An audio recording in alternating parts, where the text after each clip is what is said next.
Eu sou Maria Ângela Rocha, eu sou infectologista pediatra, sou do CRI Pernambuco, trabalho no CRI Pernambuco há muito tempo, sou membro dos consensos, dos calendários da Sociedade de Imunização, da ISBIM, e faço parte da Câmara Técnica do Ministério da Saúde.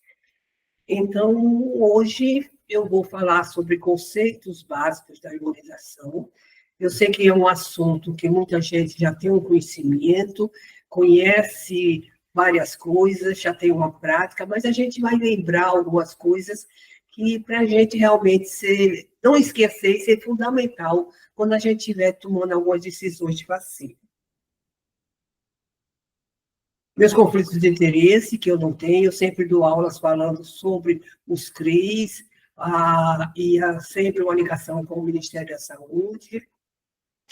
E a gente vai começar a falar em 3 pontos importantes. Primeiro, dá um conceito que é vacina, que é um antígeno administrado no indivíduo e o objetivo de produzir uma resposta imunológica. Então, essa vacina. Mas a vacina só tem sentido se ela estiver no braço da pessoa, e isso é a vacinação.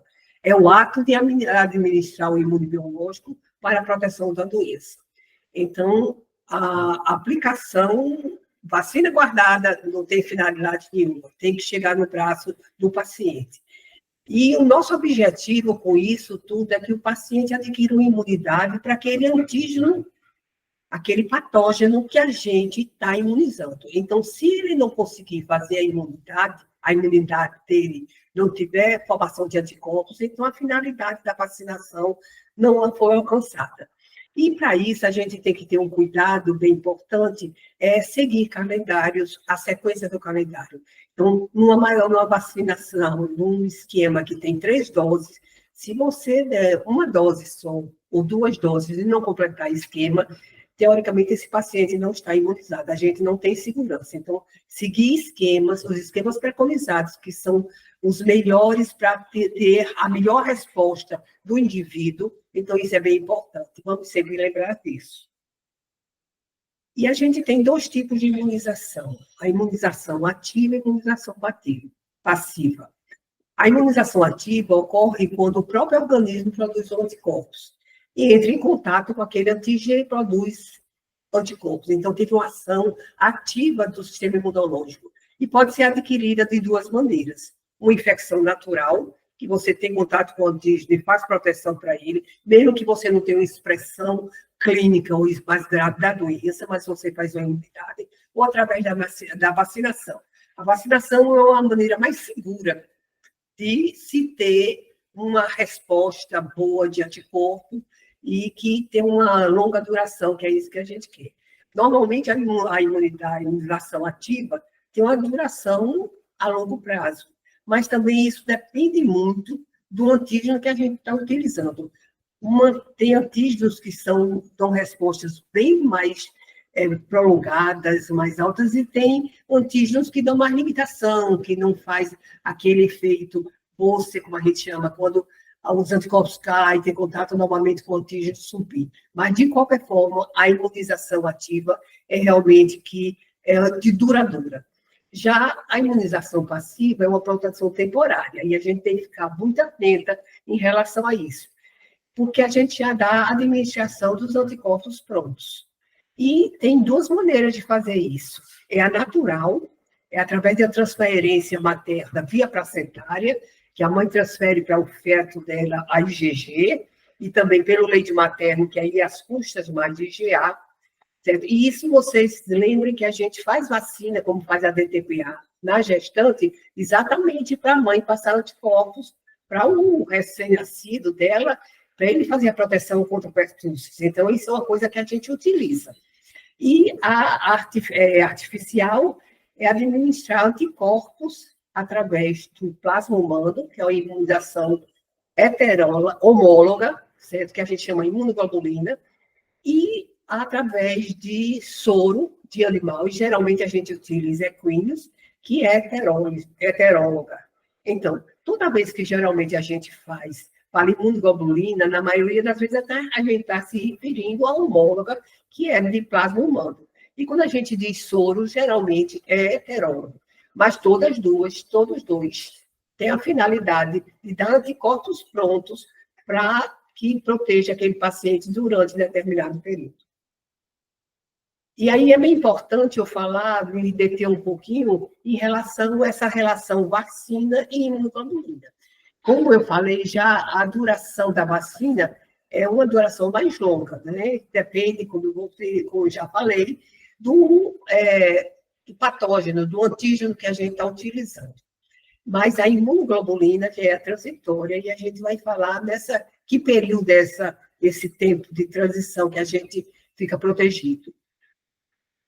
A proteção da vacina geralmente começa, você tem uma proteção a partir de 10 dias após a aplicação de uma vacina, já começa a aparecer anticorpos circulantes. Mas o pico, assim, máximo que a gente pode começar realmente uma proteção maior é depois de 2 semanas. Então, geralmente, quando a gente faz uma vacina, a gente começa uma proteção mais segura de anticorpos a partir de 2 semanas, que são 14 dias. Já a imunoglobulina, a proteção é imediata. Então, você dá os anticorpos e aqueles anticorpos começam a circular e você tem essa proteção. Outra coisa que a gente tem que pensar em relação a esses dois imunobiológicos é que quando, na vacina, naqueles portadores que não têm doença, que a gente chama portadores sãos, que tem o patógeno na orofaringe, por exemplo, quando a gente faz vacina, muitas vezes a gente elimina esse portador são. Já na imunoglobulina é impossível. E outra coisa em relação à erradicação de doenças. Com vacina a gente consegue. Todo mundo sabe disso, que é uma maneira muito segura de conseguir erradicar uma doença. Mas a imunoglobulina não, porque a imunoglobulina, a pessoa recebeu os anticorpos prontos, não teve nenhuma estimulação do sistema imunológico para realmente ficar repetindo, quando necessário, essa subida de anticorpos acontecerem, né? Toda vez que ele tem contato com o antígeno. Então, mais importante em relação à imunoglobulina também é a gente saber o tempo que a gente pode contar com essa proteção transitória dele. Então, a gente tem uma meia-vida e vida média. Meia-vida é quando eu faço uma imunoglobulina e ela cai a metade do que eu apliquei, certo? Então, no soro heterólogo, que é equíneo, esse tempo de vida média é bem curto. 14 dias, ele já está pela metade do que eu apliquei. E a vida média fica em torno de 30 dias. Já a imunoglobulina homóloga, né, é o soro específico homólogo, a meia-vida é bem mais longa, 25 a 30 dias. Então, a partir de 25, alguém já começa a ter essa metade do que eu apliquei circulando, mas até 30 dias você ainda consegue uma boa circulação de praticamente a metade do que foi aplicado. E a vida média, que é como eu falei, do começo, até enquanto os anticorpos circulam, aqueles anticorpos que eu apliquei, varia de 45 a 60 dias.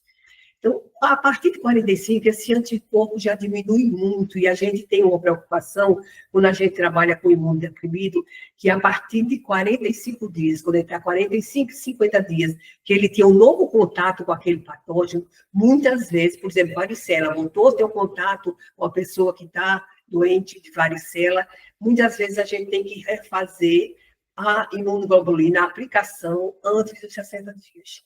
Mas eu quero que também vocês vejam a importância de a gente usar, toda vez que a gente pensa em imunodeprimido e proteger através da imunoglobulina, então a gente tem que pensar na homóloga, né? Porque é um tempo de proteção muito maior e o imunodeprimido, você sabe que as respostas deles são muito mais lentas para o que a gente vai tratar, então a gente tem que proteger esse paciente o máximo que a gente pode, daquele contato, dando um período mais seguro para a gente ver que ele está realmente protegido através da imunoglobulina. E repetindo, como eu disse, se necessário. Uma coisa que eu gostaria que vocês apesar de parecer um pouco meio teórica, eu acho que é bom sempre a gente ter em mente que quando a gente pede assim, como classificar as vacinas a gente tem duas maneiras bem gerais de classificação de vacina. Vacinas vivas atenuadas, e tem que lembrar que todas as vacinas vivas são atenuadas, senão a gente seria capaz de produzir doença em toda pessoa que tomasse a vacina viva. Então, ela tem que ser atenuada, tem que ser atenuada, e as vacinas inativadas, que são mortas, né, que realmente a gente classifica a maioria das vacinas. E eu quero que vocês vejam logo embaixo, assim, tanto da vacina atenuada como tem aí da inativada, é plataforma. Fica uma coisa meio estranha, o que é plataforma de vacina? Plataforma de vacina é a maneira como a vacina foi produzida. E é bem interessante a gente saber, porque as vacinas novas têm tantas plataformas diferentes para a gente ter um conhecimento. Então, nas vacinas atenuadas, a gente só tem uma maneira, é constituída do microorganismo inteiro, a estrutura inteira atenuada. Então, ele tem toda a capacidade de toda a estrutura dele, só que ele não está íntegro, mas ele continua tendo capacidade de replicação. A estrutura inteira atenuada. Preste bem atenção. E agora uma modalidade nova para ter a dengue é a climérica, que ele pega o tipo 3 do vírus, tipo 2 do vírus da dengue, vivo atenuado, e coloca partículas dos outros sonotipos, né? Então, na realidade, só tem uma maneira de se preparar, tem que ser ter uma estrutura viva. Então, olha a sequência. Se é uma estrutura viva com todos os componentes do patógeno e ele tem capacidade de replicação, então ele vai fazer uma infecção similar à natural. Então, mas a gente tem que ser sempre em atenção que tem uma virulência residual. Então, tem replicação e ele pode causar, que aí é o grande problema, a doença que a gente quer imunizar. E aí a gente tem que prestar atenção a dois grandes grupos quando a gente faz uma vacina atenuada. Por isso que ela é contraindicada para imunodeprimidos e gestantes. Então, a gente sempre tem que ter cuidado em que situação esse imunodeprimido está, como está a situação dele, então, para a gente não produzir doença, ou a gestante, que é a época da gestação. Mas a gente, hoje em dia, nunca nega fazer uma vacina viva, atenuada, nesses dois grupos da população. A gente avalia sempre o risco-benefício. Como é que está a situação desse mundo deprimido, principalmente HIV, se ele está com CD4 acima de 350, a gente fazer. Gestante, quando está em surtos, que é necessário fazer. Eu não faço, eu tenho cuidado com o primeiro trimestre, mais para o fim do segundo trimestre, que a gente sabe que a gente pode vacinar. Então, a gente sempre avalia risco-benefício, mas não deixa de vacinar. Já nas vacinas inativadas, a estrutura, o agente pode ter a estrutura inteira, totalmente inativada. Você vê que a Coronavac foi assim, sem capacidade de replicação, mas era a estrutura inteira. Ou então, fração, subunidades, produtos. Então, a gente tem, por exemplo, produto, tétano é a toxina tetânica e a diftéria. Frações da influenza tem isso, subunidades. A gente usa o polissacarídeo da cápsula de pneumo, meningo e hemófilos. Então, são estruturas dele. Tem de vetor viral, que a gente tem que, como tinha a AstraZeneca e a Janssen, que era o adenovírus inativado, com a proteína spike, e tem a técnica de engenharia genética, que a gente já faz isso na hepatite B, e a gente usou a Pfizer, a Moderna, tudo isso. Então, o resultado, geralmente, o futuro da vacinação vai ser realmente de vacinas inativadas, principalmente de engenharia genética. Então, eu acho que a gente tem que realmente sempre lembrar disso. Pode ser utilizadas aí em deprimidos gestantes, dependendo do grau de imunidade. Aí é que é o grande problema para o deprimido, a resposta pode ser baixa, insuficiente ou até ausente, mas ausente, a gente sempre tem que procurar uma situação melhor dele, para que ele tenha alguma resposta, né, para diminuir a agressividade do patógeno, não impedir a doença, mas diminuir a intensidade. E dose dada na imunossupressão importante do paciente, a gente pode repetir com a melhora clínica. Então, a gente, só para lembrar rapidamente, vacinas atenuadas, a gente tem essas. Lembrar BCG, polioral, que já está saindo um pouco, rotavírus, febre amarela, tríplice viral, tetraviral, varicela e dengue. E uma coisa que eu quero que vocês fixem aqui e olhem, prestem atenção, a maioria, quase todas as vacinas atenuadas são virais, a não ser a exceção aqui, o BCG, né? Mas todas as outras vacinas são virais. E as atenuadas são todas as outras que não estão incluídas nessa, né? E cada vez vai aparecer mais. E uma tranquilidade da vacina inativada é que a gente não tem restrição, como eu já falei, nem para imunodeprimido, nem gestante, e a gente utiliza com mais tranquilidade, sem risco de produzir a doença que a gente quer imunizar. Então, a grande maioria das vacinas que a gente utiliza no dia a dia são inativadas. E fatores que influenciam na resposta imune também. Tipo de antígeno, a qualidade do antígeno influencia muito, as conservações dos imunobiológicos, a idade, você vê extremos da vida, sempre pode ter algum problema, tanto crianças muito jovens, os lactantes muito jovens, como o idoso, tem a imunossenescência aqui, uma genética familiar que propicia algumas doenças e algumas alterações que isso interfere, às vezes com mais ou menos intensidade, e o estado imunológico do receptor. Então, como é que está a imunidade desse receptor, como é que ele responderia a isso? A gente tem que estar sempre alertada. E aí, os imunodeprimidos, a gente está realmente dentro desse grupo, e os imunodeprimidos podem ter uma imunodeficiência primárias, erros inatos da imunidade e doenças genéticas. Isso é a imunidade primária, né? Aí envolve imunidade celular, humoral, complementos, tudo isso. A imunodeficiência secundária, que é com patologia, tipo HIV, né? Por drogas imunossupressoras ou imunomoduladoras. Então, são as doenças inflamatórias crônicas que a gente tem que usar essas drogas, ou as doenças autoimunes, e lembrar também das terapias de neoplasia, como para neoplasia, tipo quimioterapia, e o transplante de células troncos hematopoiéticas, o TMO. Então, essas são as causas secundárias, mas ficar muito alertado que muitas causas primárias passam a ser despercebidas, a gente só vai, às vezes, definir já mais velho, nem sempre dá um diagnóstico precoce, e esses pacientes têm pouca resposta de anticorpo, como também tem muito mais tendência à infecção. Lembrar sempre que a resposta é menos eficiente, subótima, mas sempre é benéfica. Eu acho que o pouco que ele conseguir responder, ele vai diminuir a gravidade do quadro, os internamentos e até o óbito.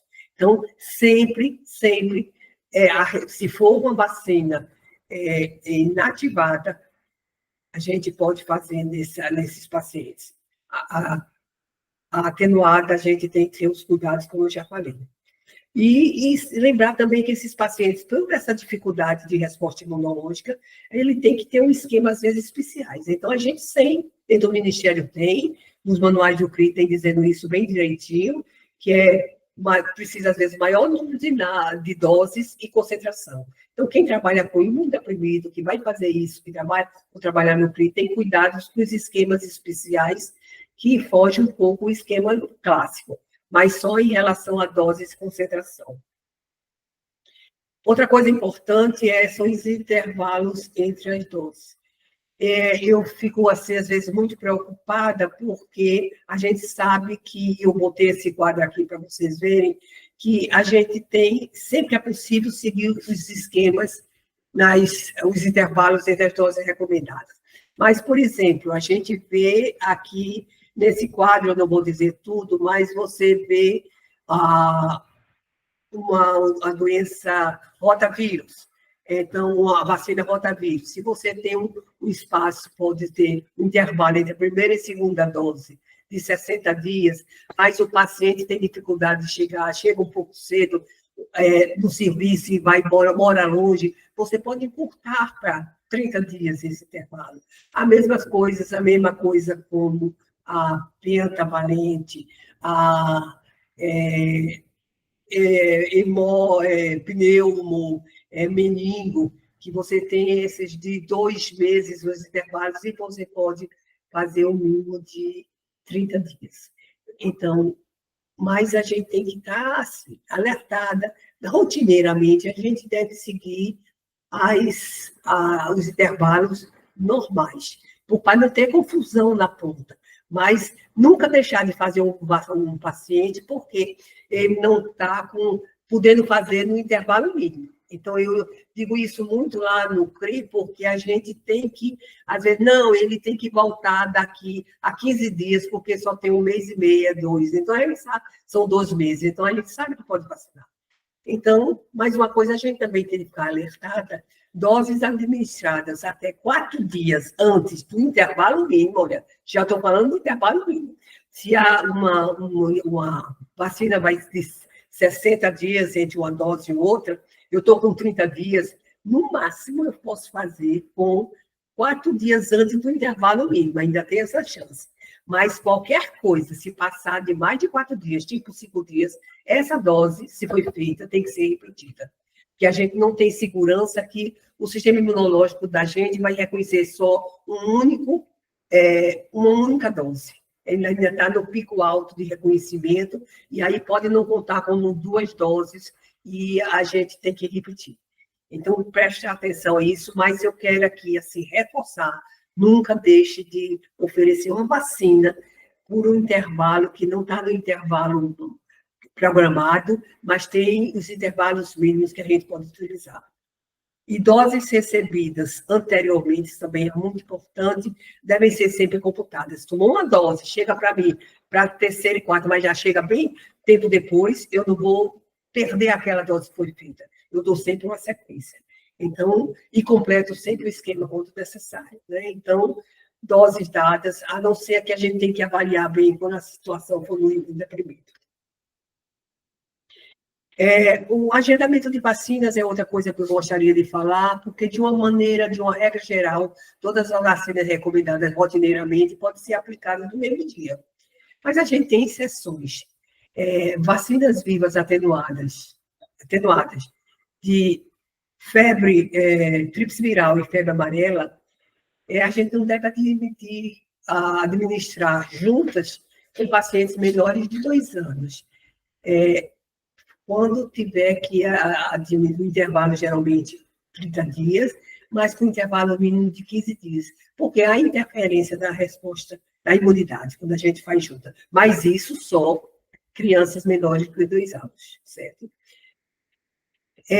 Vacinação entre as vacinas atenuadas. Se eu tenho 2 vacinas atenuadas, eu tenho que ter um cuidado se eu faço simultaneamente no mesmo dia, na mesma hora, aplico no grupo muscular e no outro, e se eu não fizer isso, eu tenho que respeitar o intervalo de 30 dias, certo? Então, isso vai acontecer com tríplice viral e varicela e febre amarela.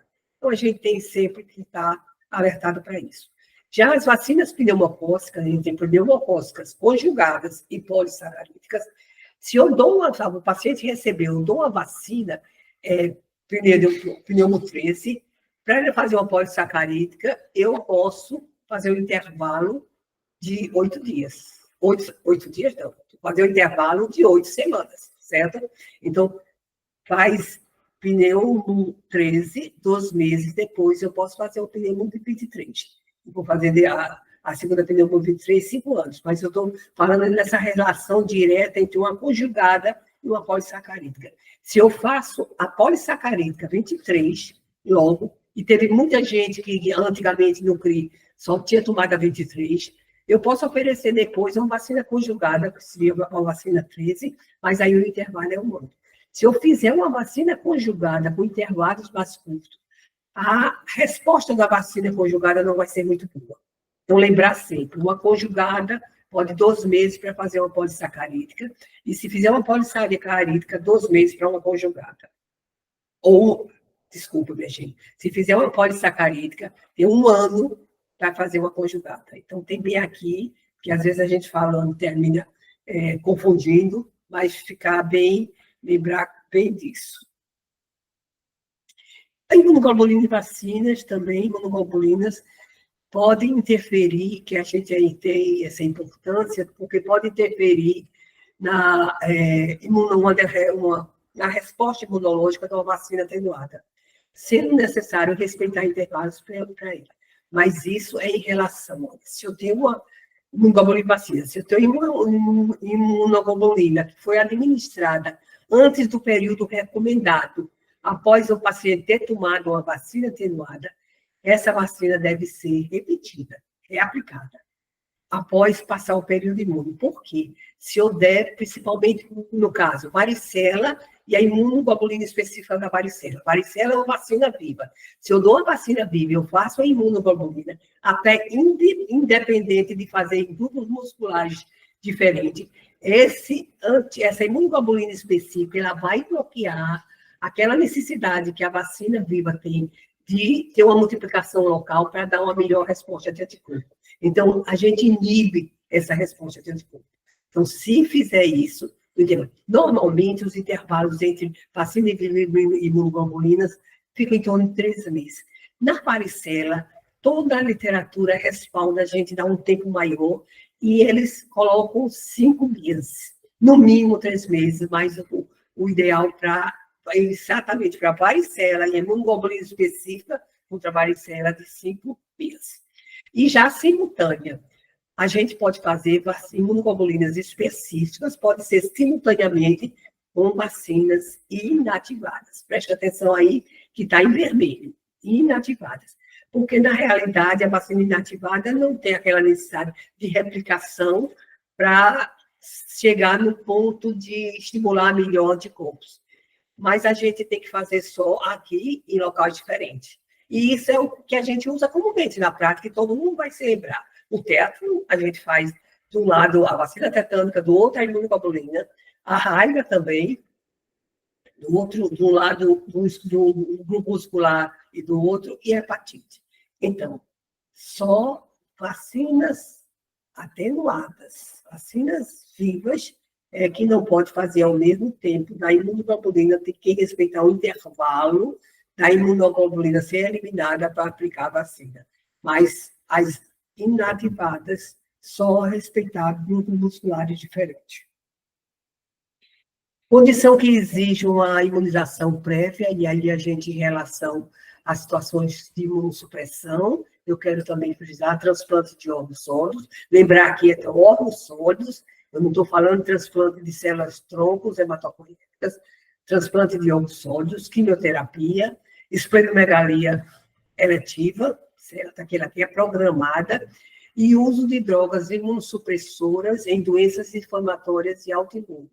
Então, essas situações todas que eu estou aqui colocando, essas situações, às vezes, a doença de base não altera muito a imunidade, mas o tratamento que o paciente vai se submeter, por exemplo, com transplante de órgão sólido, ele vai tomar a vida toda uma medicação contra a rejeição, um imunossupressor. Quimioterapia, a gente sabe que vai baixar também a imunidade, né? Vai ter condições. Então, se você fizer só quando ele tem um quadro oncológico dele, às vezes aquele quadro oncológico não baixa muita imunidade, mas quando ele tomar a quimioterapia, sim.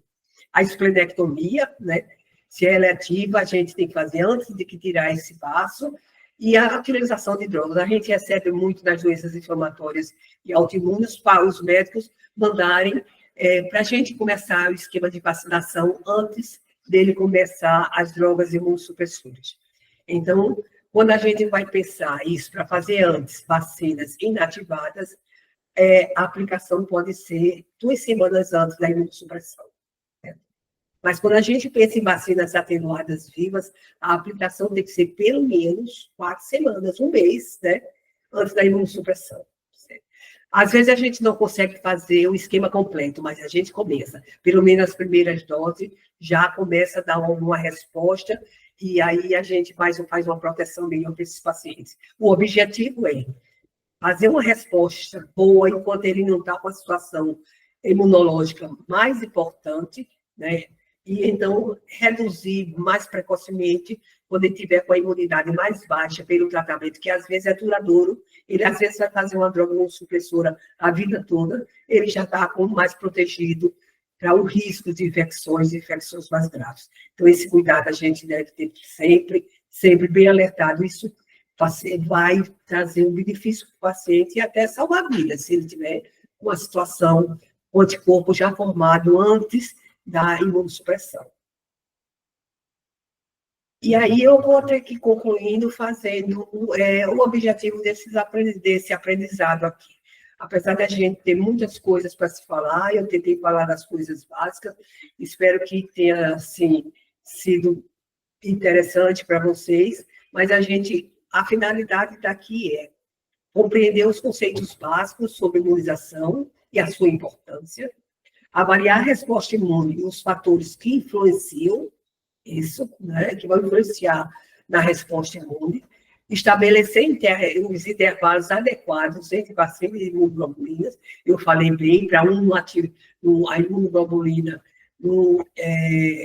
inibir a resposta da vacina atenuada, identificar situações clínicas especiais que impactam na imunização. Então, determinadas situações, para a gente avaliar bem, podem esperar o melhor momento para vacinar, ter esse cuidado do paciente, isso tudo é bem individualizado com o paciente, diferenciar a imunização em pacientes imunocompetentes e imunodeprimidos. Vocês sabem que imunodeprimido a gente vai ter bem cuidado quando for fazer vacinas atenuadas, e mesmo fazendo vacinas inativadas, a gente tem que ter o melhor esquema para ele, no maior número de doses, mais concentração, como a literatura respalda, e vocês encontram no manual dos CRIs, e compreender as restrições e recomendações sobre vacinas em indivíduos deprimidos. Essa compreensão não é como antigamente, negar qualquer vacina, a vacina viva, mas a gente esperar o melhor momento. Antigamente, que eu trabalho com HIV em criança, a criança tinha um diagnóstico precoce de HIV, a gente já não fazia varicela, já não fazia tríplice viral, e a criança fica submetido ao vírus, o patógeno selvagem, que tem muito maior gravidade. Mas aí a gente espera um melhor momento para conseguir o equilíbrio da imunidade temporária, para não correr o risco de produzir doença. Então, sempre essa visão, e quem trabalha com paciente imunodeprimido é uma visão individualizada, é muito importante, e se a gente segue isso, a gente vai conseguir ajudar muito o paciente e protegê-lo, né? Que é nossa intenção e toda a finalidade da vacinação e da nossa orientação. Então, muito obrigada, eu agradeço a atenção.